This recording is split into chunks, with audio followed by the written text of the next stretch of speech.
Sandi Siegel, president of Dey Company. We are a customs broker and freight forwarder providing international trade services to Wisconsin business. And I'm Coxhead. I'm a professor of applied economics at the University of Wisconsin-Madison and a specialist in U.S. trade with East Asia. So Sandi, big news this week. The WTO finally brought down its ruling on the U.S. tariffs applied to China since 2018, and they declared them illegal. So what does that mean for Wisconsin businesses? Well, the ruling caught everybody by surprise. Obviously, there are a lot of businesses in trade that are, trying to fight these tariffs. So what we've become aware of, there was a court action, a lawsuit filed on, I believe it was the 10th, September 10th, that is collecting names of importers, and importers can get their name on the list. So, a little bit of a class action, if you will.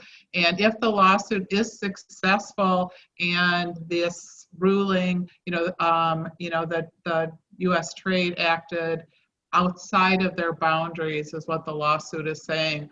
And to be clear, it wasn't on all of the various lists and the various duties imposed to China.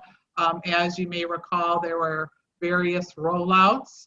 There were 4 lists. So in particular, this lawsuit was filed for list 3 and list 4A, which is still tens of billions of dollars of collected China duties.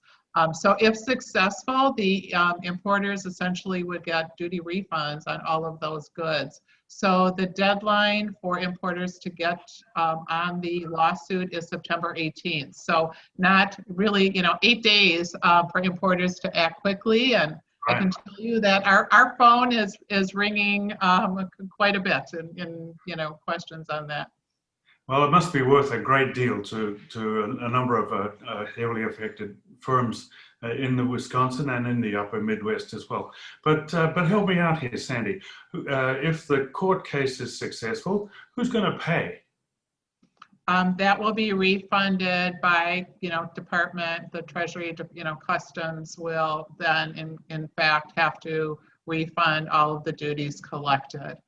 And as I think you might be aware, and most importers that were affected by the China duties certainly are, there have been other avenues after these China duties were rolled out that allowed for some refunds. So there were exclusions issued on particular products, and that relieved importers of those China duties. If they met certain qualifications, if they could prove the goods really couldn't be imported or produced somewhere other than China.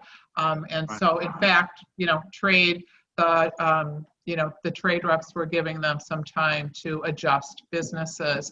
But those exclusions are all expiring by the end of this year. So if the China tariffs continue into uncertainty, those, the duties will pick up again in January. So there's still a lot of money at risk, a lot of money on the table for importers to recover, even if they were taking advantage of some of these exclusions.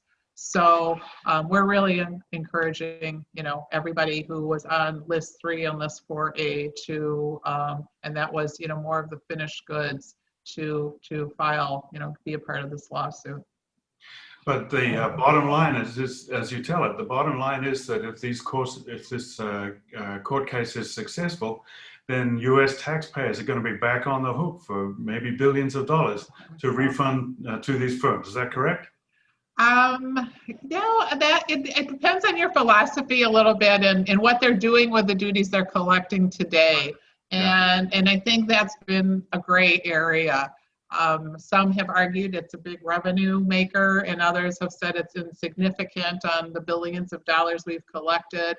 No one's really clear where the money is going and how it's being used. And of course, as I've said, with exclusions and many of these other avenues, a lot of it has been refunded. So there's just that much more of it that will be refunded. I see.